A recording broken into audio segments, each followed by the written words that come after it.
క్రీస్తునందు ప్రియమైన సంఘమా, ఆత్మదేవుని ఆత్మ శక్తిని బట్టి, ఆత్మదేవుని మహాకృపను బట్టి నేటి దిన సాయంకాల ఆరాధనలు దీని దాసులు దేవాతి దేవుని యొక్క శిష్యులుగా చెప్పబడుతున్న వారు, పరిశుద్ధాత్మతో నింపబడిన వారై ధైర్యముగా దేవుని వాక్యమును బోధిస్తున్నారు. వారిని వారు మరణమునకు గురి చేస్తారు. అయినప్పటికీ అట్టి స్థితిని వారు మరచి దేవుని మాట వినుట భాగ్యము అనే మాటల్లో వారు తెలియజేస్తున్నారు. దేవుని మాట వినుట కంటే మీ మాట వినుట దేవుని దృష్టికి న్యాయమా? ఇవన్నీ కూడాను మనము ఇహలోక రీతిగా మన జీవితాల్లో ఏం చేస్తామంటే, సర్వసాధారణముగా మనకున్నటువంటి సర్కమ్స్టాన్సెస్ లోనే దేవుని మాటను మరచిపోయి మన మాటల్ని మన స్వాధీనంలో ఉంచుకొని మనము పరిచర్య చేస్తూ ఉంటాం.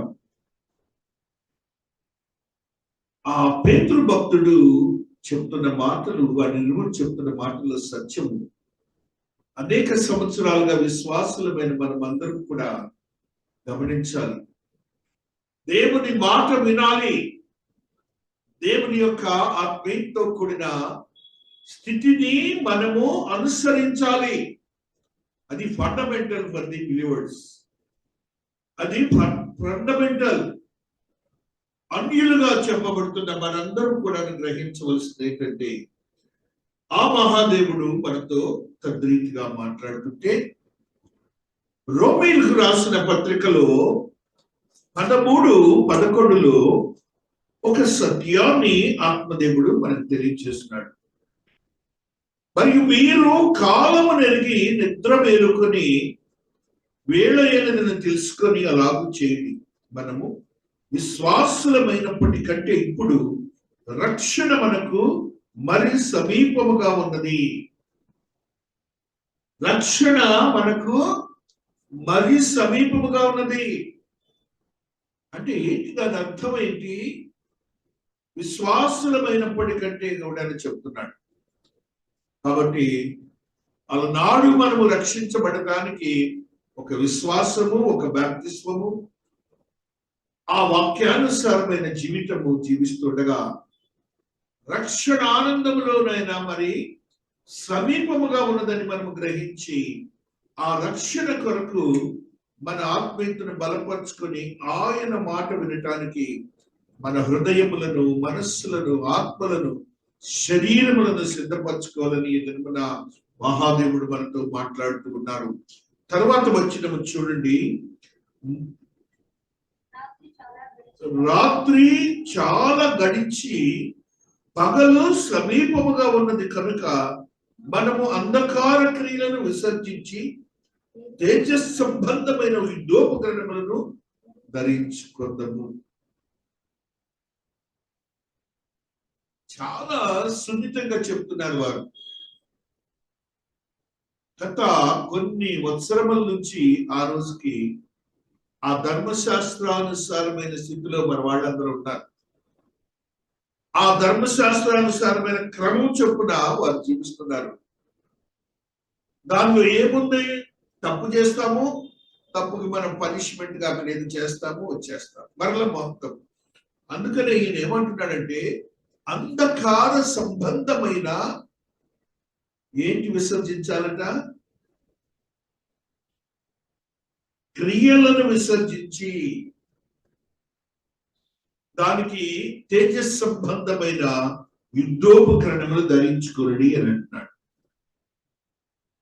కాబట్టి అంధకార సంబంధమైన క్రియలు అంటే ఏమిటి? సాతానుడు అంధకారం. ఆ అంధకార సంబంధమైన క్రియలలో మన శరీరాలు ఉండిపోతున్నాయి, మన శరీర క్రియలు ఉండిపోతున్నాయి. అవి చీకటిలోనే ఆ క్రియలను జరుగుతూ ఉంటాయి. వాటిని మనం ఏం చేయాలంటున్నాడంటే వదిలిపెట్టాలంటున్నాడు. ఆ వదిలిపెట్టి ఏం చేయమంటున్నాడు? దానికి మనకు బలం కావాలంటే తేజస్ సంబంధమైన యుద్ధోపకరణములు యుద్ధము చేయటానికి ఒక వెలుగుమయమైనటువంటి ఆయుధాలు మనం ధరించుకోవాలట.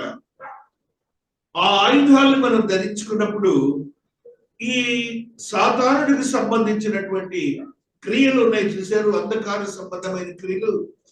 అవి మన జోలికి రావు, సాతానుడు భయపడతాడు, ఓడిపోతాడు. అది రక్షణకి మనము చేయవలసిన ప్రథమమైన క్రియలు.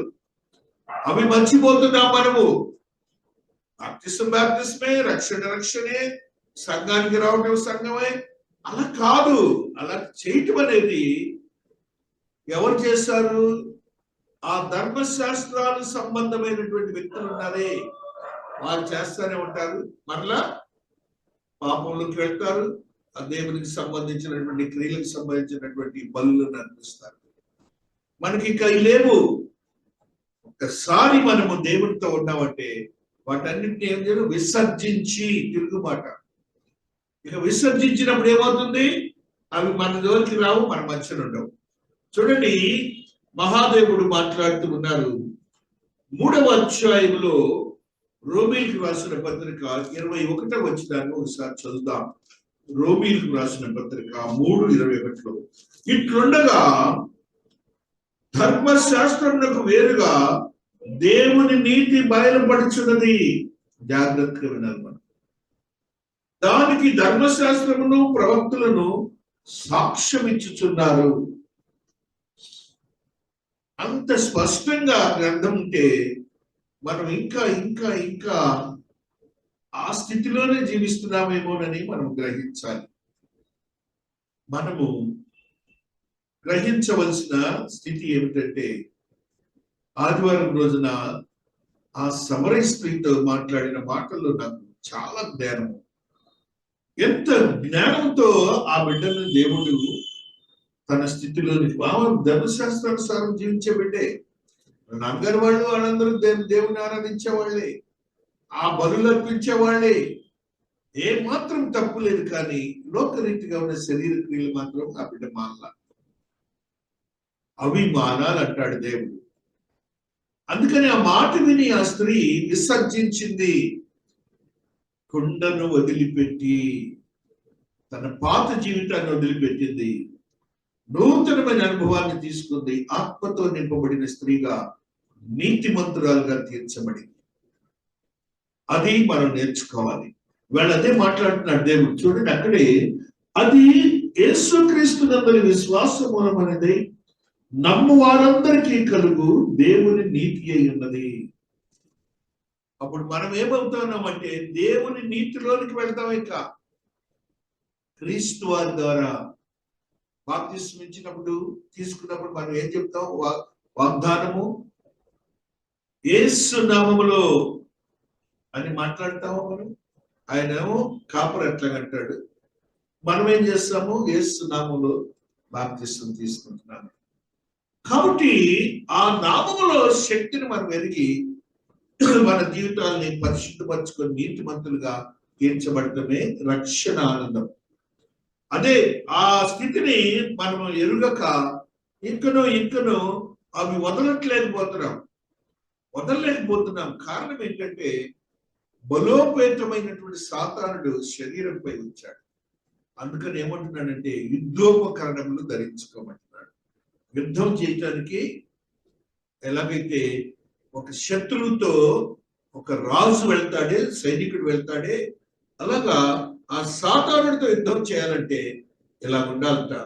చూడండి, ఎఫెసీయులకు రాసిన పత్రిక 5వ అధ్యాయం 11వ వచనములో ఒక సత్యాన్ని చదువుదాం.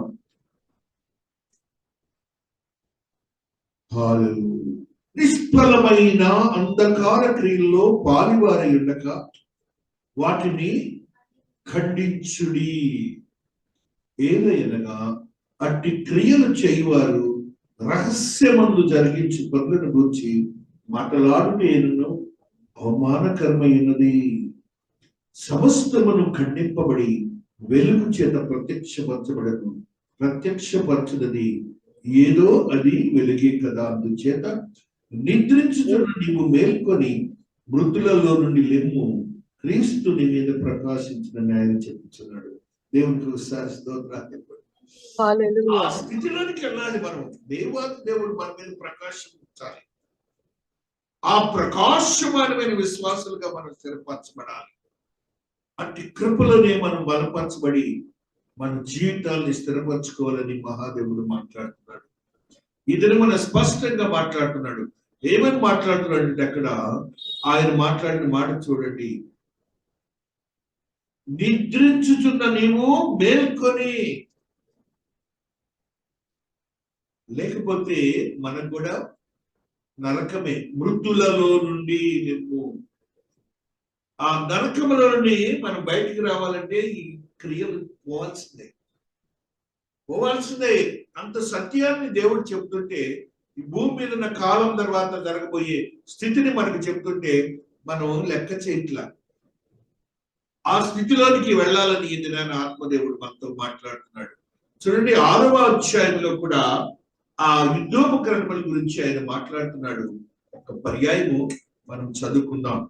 11వ వచనము, మీరు అపవాది తంత్రములను ఎదురించుటకు శక్తివంతులగునట్లు. అది మనకి శక్తి కావాలంటే మన సొంతంగా అపవాదిని జయించలేము. జాగ్రత్తగా వినాలి మీరు. అపవాది ఎలాగైనా మనల్ని బలహీనపరిచి తన బంధకములోనికి తీసుకుని వెళ్తాడు.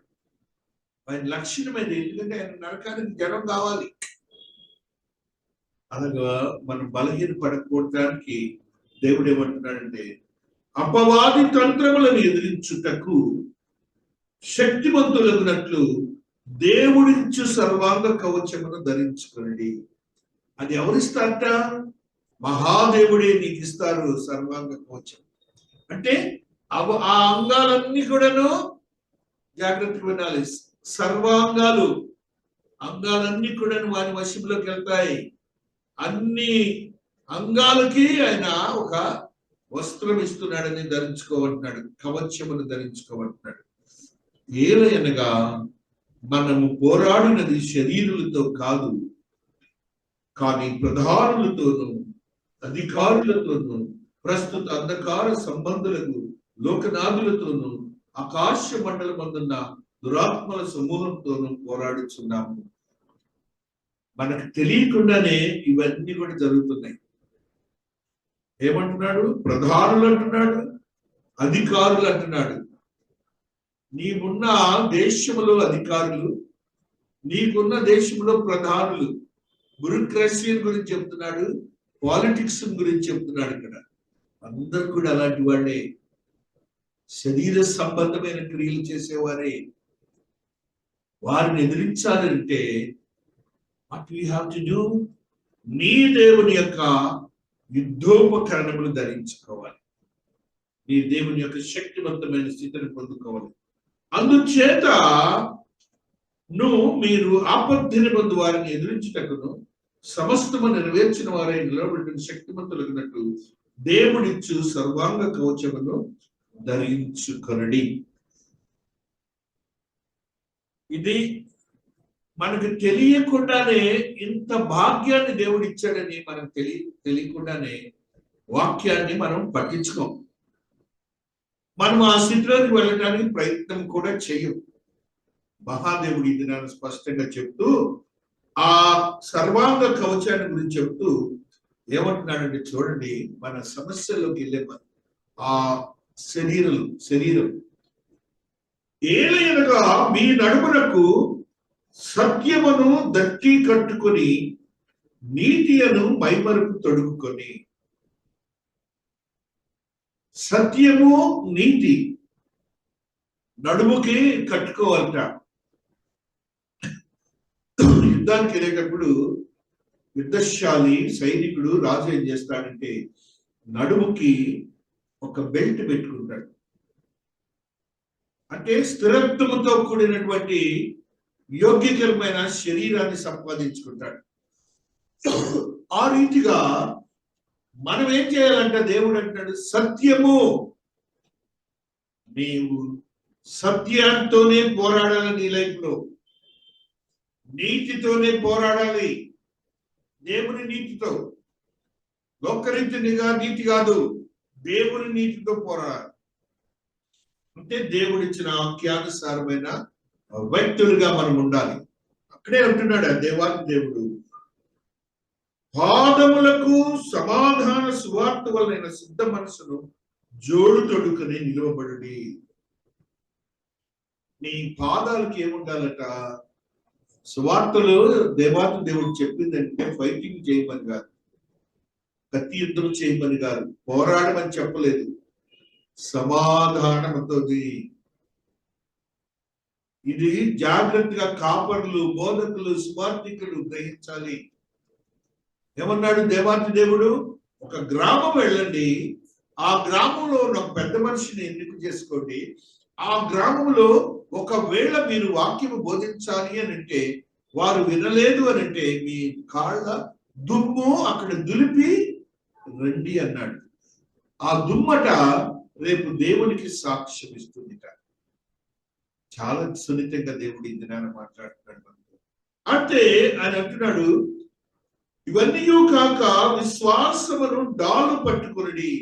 మెయిన్, నీ విశ్వాసం కనుక నీలో లేకపోతే, భయం వేసింది, లేకపోతే ఏదో చేయబోతున్నారు అనుకుంటే, ఆ విశ్వాసం లేకపోతే ఏమవుతుంది? ఆ డాల్ ఏం చేస్తుందంటే నీ యొక్క శత్రువు బాణాలని ఆపేస్తుంది అనమాట. నీ విశ్వాసం ఏం చేస్తుందంటే నీకు ధైర్యాన్ని ఇస్తుంది, నీ నీతిని కాపాడుతుంది, దేవుని కొరకు ఒక సిద్ధ మనసు గల వ్యక్తిగా సిద్ధపరచుకుంటుంది. ఆ రీతిగా మనం ఎదగాలి. కానీ లోకరీతిగా ఉన్న ఆలోచనలు, శరీర సంబంధమైన ఆలోచనలతో ఉండకూడదని దేవుడు ఇది మనందరితో స్పష్టంగా మాట్లాడుతున్నాడు. మరియు మాట్లాడుతున్నాడు, చూడండి, మీరు దుష్టుని అగ్ని బాణములన్నింటినీ ఆర్పుటకు శక్తివంతులవుదురు. అప్పుడు మనకేమవుతుందిట? ఇవన్నీ కూడా మనం స్థిరత్వంతో ఉంటే దుష్టుడు అనగా సాతానుని ఎదిరించడానికి ఏమవుతాం? మనం బలవంతులు అవుతాం. ఆ స్థితిని దినాన దేవుడు మాట్లాడుతూ రక్షించబడటం అనేది ఒక పాయింటే, కానీ మనలో ఈ విధమైన భావోద్రేకాలు ఉండాలి, ఈ విధమైన వాక్యానుసారమైన జీవితం ఉండాలి, ఈ విధమైన పరిశుద్ధ కూడిన నీతియుక్తమైన స్థితి మనకు ఉండాలి అని ఆత్మదేవుడు మాట్లాడుతున్నాడు. మరియు రక్షణయైన శిరస్త్రాణమును, దేవుని వాక్యమును ఆత్మకడ్డమును ధరించుకుని. రక్షణయను శిరస్త్రాణము, నీ ఈ యొక్క శిరస్సుపై నీవు పరలోకానికి వెళతావు అనే ఒక కిరీటాన్ని నువ్వు చేసుకోవాలి. ఒక టోపీ పెట్టుకుంటారు, అది ఇప్పుడు నీకేంటి? నీ నెత్తి మీద ఏముండాలి? పరలోకానికి వెళ్తున్నావు అనే భావంతో కూడిన ఆశీర్వాద కిరీటం నీకు ఉండాలి. అప్పుడు సాతానుడికి భయం. అక్కడే చెబుతున్నాడు, చూడండి, దేవుని వాక్యమును ఆత్మ ఖడ్గమును ధరించుకోండి. ఖడ్గము దేవుని వాక్యంతోనే మీరు మాట్లాడాలి. ఇవన్నీ కూడా నువ్వు మన చేతిలో ఉండాలి. ఈ వాక్యమైన ఆత్మ వలన ప్రతి సమయమునందును ప్రతి విధమైన ప్రార్థనను జ్ఞాపన చేయించు, ఆ విషయమై సమస్త పరిశుద్ధుల నిమిత్తమును పూర్ణమైన పట్టుదలతో విజ్ఞాపన చేయించు మెళకువగా ఉండుడి. అన్నిటికంటే ప్రార్థన మెళకువగా, ఒకరికొరకు ప్రార్థన చేసి మనం విజ్ఞాపన ప్రార్థన చేస్తాం కదా, అది. ఈ ఆశీర్వాదాలు మనం కలిగి ఉన్నప్పుడు నీవు ప్రత్యేకించబడినటువంటి వ్యక్తిగా దేవుని కొరకు సిద్ధపరచబడిన వాడిగా ఉంటారని మహాదేవుడు మాట్లాడుతున్నాడు. మహాదేవుని యొక్క ఆత్మీయతలో బలపరచబడిన మనమందరం కూడా ఈ విధమైనటువంటి సాతానుని ఎదిరించడానికి కావాల్సిన, శరీరేచ్ఛలను ఎదిరించడానికి కావాల్సిన వాక్యానుసారమైన స్థిరత్వంతో కూడిన బలోపేతమైనటువంటి మనస్సులు మనకున్నాయా లేదా అని దేవుడి దినాన మనందరితో ప్రశ్న. అందరికీ తెలుసు, వాక్యం వింటుంటాం, వెళ్తుంటాం, కానీ ఇది మనకు దేవుడు ఇచ్చినటువంటి యోగ్యకరమైన వాక్యం.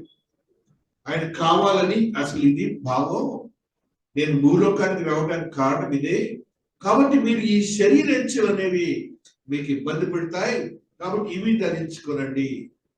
కాబట్టి మీరు నా కొరకు సిద్ధపరచబడిన హృదయాలను కలిగి ఉండండి, మీ కొరకు నేను సిద్ధముగా ఉన్నాను. మెలకుతో ఉండుడి, నిద్ర మేలుకొనుడి అనే మాటలన్నీ కూడాను మామూలుగా తెలుగులో బాగా అర్థం వచ్చేది కాదు. అందులో భావం ఏంటంటే దేవుడు మాట్లాడుతున్నది మన యొక్క జీవితంలో మెలకుగా ఉన్నప్పుడు ఏం చేస్తాం? సాతానుని, దొంగని ఎవరిని రాని.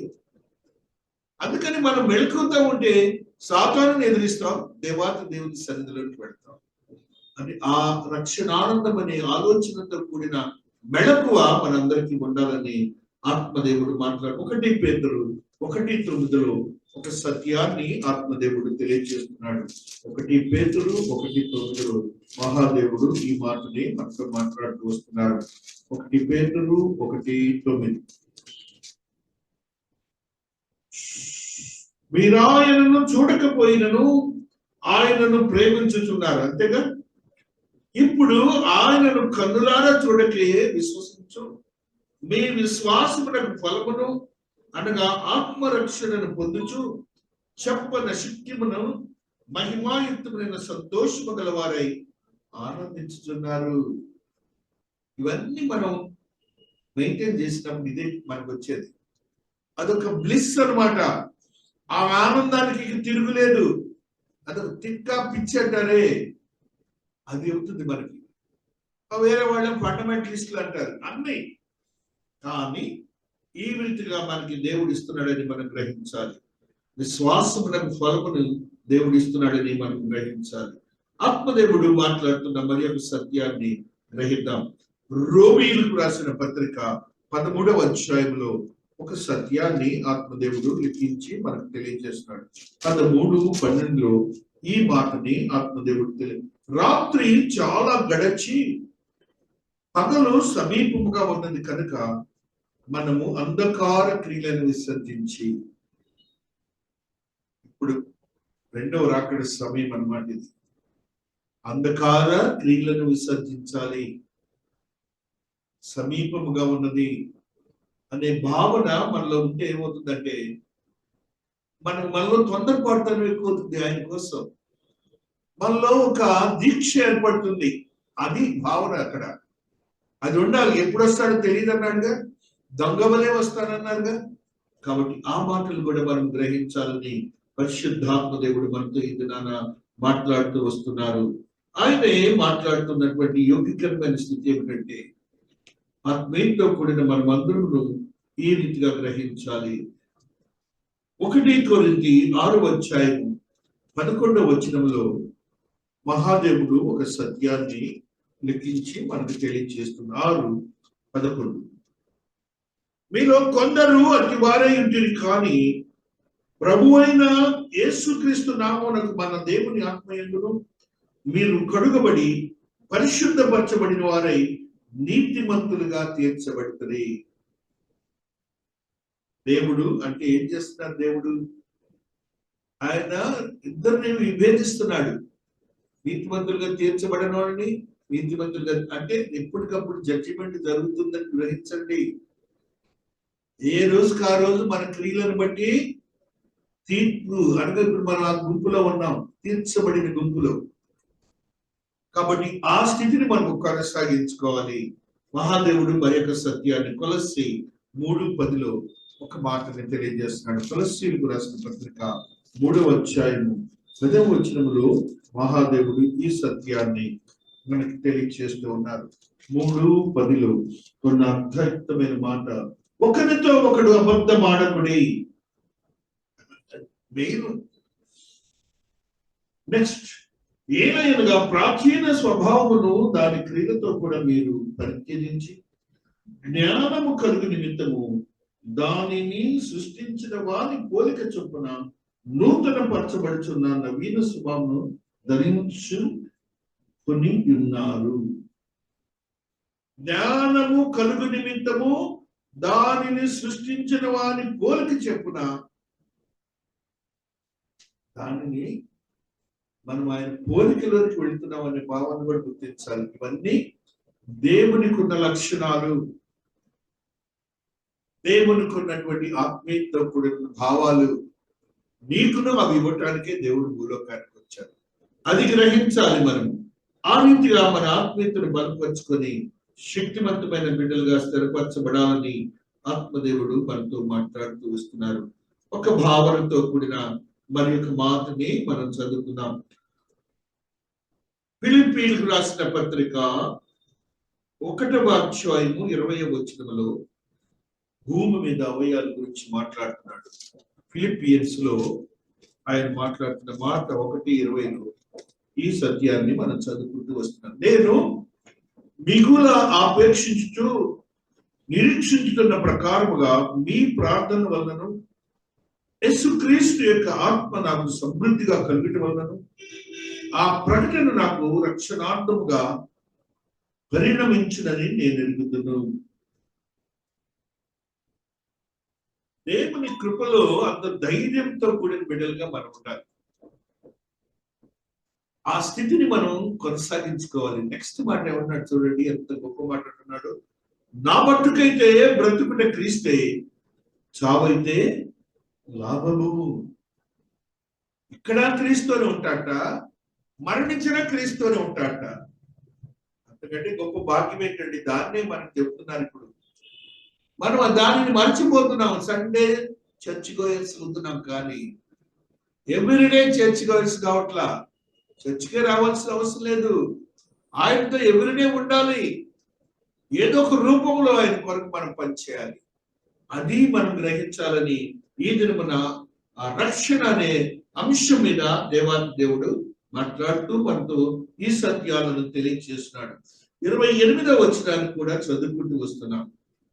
నేను వచ్చి మిమ్మల్ని చూచినను రాకపోయినను మీరు ఏ విషయంలోనూ ఎదిరించు వారికి బెదరక అందరూ ఒక భావముతో సువార్త పక్షమున పోరాడుచు ఏక మనస్సు కలవారై నిలిచి ఉన్నారని నేను మిమ్మల్ని గూర్చి వినులాగున మీరు క్రీస్తు సువార్తకు తగినట్లుగా ప్రవర్తించుడి.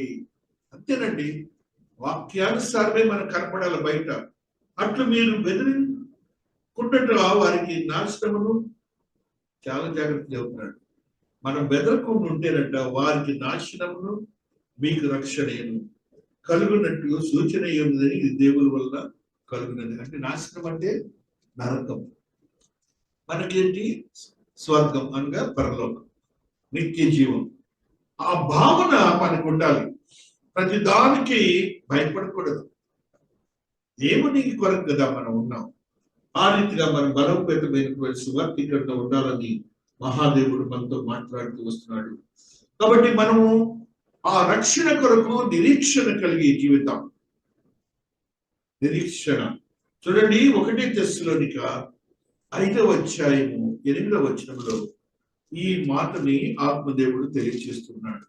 1 తెస్సలోనికలో ఉన్నటువంటి ఈ సత్యం 5:8లో మహాదేవుడు మాట్లాడుతున్న ఈ మాటని ఈ రీతిగా చదువుకుంటూ వస్తున్నాం. మనము పగటి వారమై ఉన్నాము కనుక, రాత్రి సంబంధమైన క్రియలు వదిలేయమన్నాడుగా. అందుకని మనం పగటి వారము భక్తులమై ఉండక విశ్వాస ప్రేమలను కవచము, రక్షణ నిరీక్షణ శిరస్త్రాణమును ధరించుకుందాము. అది తర్వాత ఏమంటాడు చూడండి, ఎందుకనగా మన ప్రభు అయిన యేసుక్రీస్తు రక్షణ పొందుటికే దేవుడు మనలను నియమించను, కానీ ఉగ్రత పాలగుటకు నియమించలేదు. కాబట్టి ఆయన మనకిచ్చిన ఈ వాక్యాలన్నీ కూడాను చాలా సున్నితమైనవని మీరు గ్రహించాలి. మహాదేవుని యొక్క కృపను బలపరచబడిన వారిగా స్థిరపరచుకోవాలని మహాదేవుడు మాట్లాడుతూ ఉన్నాడు. మహాదేవుని యొక్క ఆత్మీయతలో బలపరచబడిన మనం ప్రకటన గ్రంథంలో ఉన్న ఒక మాట చదువుకుందాం. 7:10లో ఒక సత్యాన్ని ఆత్మదేవుడు తెలియజేస్తున్నాడు. ప్రకటన 7వ అధ్యాయం 10వ వచనంలో మహాదేవుడు మాట్లాడిన ఈ మాటని ఈ రీతిగా చదువుకుంటూ వస్తున్నాం. సింహాసనాసీనుడైన మా దేవునికి గొర్రెపిల్లకును మా రక్షణకై స్తోత్రమని మహాశబ్దముతో ఎలుగెత్తి చెప్పిరి. అది రేపు మనం ఈ మాట చెప్పాలి. ఆయనకి దగ్గరికి వెళ్ళి ఎలుగెత్తి చెప్పాలంటే మాకు ఇచ్చే స్వామి మేము వాక్యానుసారం జీవించాను స్వామి. మీరు చెప్పినట్లుగా అంధకార క్రియలను వదిలేశాము. లోకంలో కూడా నీతోనే ఉన్నాము, ఇప్పుడు మీతో ఉంటున్నామని ఆ సంతోషాన్ని మనం ప్రకటిస్తాం. 5:10 కూడా ఒక మాటని తెలియజేస్తున్నాడు ఆత్మదేవుడు. ఆ పెద్దలు, నీవు ఆ గ్రంథమును తీసుకొని దాని ముద్రను విప్పుటకు యోగ్యుడువు. నీవు వధింపబడిన వాడివై నీ రక్తం నుంచి ప్రతి వంశములు ఆయా భాషలు మాట్లాడే వారిలోను ప్రతి ప్రజలోను ప్రతి జనములోను దేవుని కొరకు మనుషులు అనుకొని మా దేవునికి వారిని ఒక రాజ్యమును తాను యాజకులుగాను చేసింది కనుక వారు భూలోకమందు ఏలుదురు కొత్త పాట పాడుతారు. మనమందరం యాజకులు అయ్యాం, రాజ్యంగా ఉన్నాం, మనంతా ఒక రాజ్యం. ఆ స్థితి రేపొద్దున మనం ఆయన ముందు అట్లా కీర్తిస్తాం. ఆ స్థితిలోనికి మనం ఎక్కాలి. ఆ స్థితిలోనికి మనం ఎదిగి దేవునికి సాక్షులుగా ఉండాలని ఆత్మదేవుడు మాట్లాడుతున్నాడు. ప్రకటనలోనే మరి యొక్క సత్యాన్ని మాట్లాడుతున్నాం. 19వ అధ్యాయం 1వ వచనములో ఈ సత్యము లిఖించబడినది. అటు తర్వాత బహు జనుల శబ్దం వంటి గొప్ప శబ్దము పరలోకమందు ఈలాగు చెప్పగా ఉంటుంది, ప్రభువును స్తుతించుడి, రక్షణ మహిమ ప్రభావములు మన దేవునికే చెల్లును. ఆ స్థితిలోనికి మనం అందరం ఎదుగుదాం. ఆ మహాదేవుని కృపను పొందుకుందాం. ఆయన శక్తితో నింపబడిన వారంగా స్థిరపరచబడదాం. మహాదేవుడికి వాక్యం దీవించి ఆశీర్వదించిన గాక. ఆమేన్.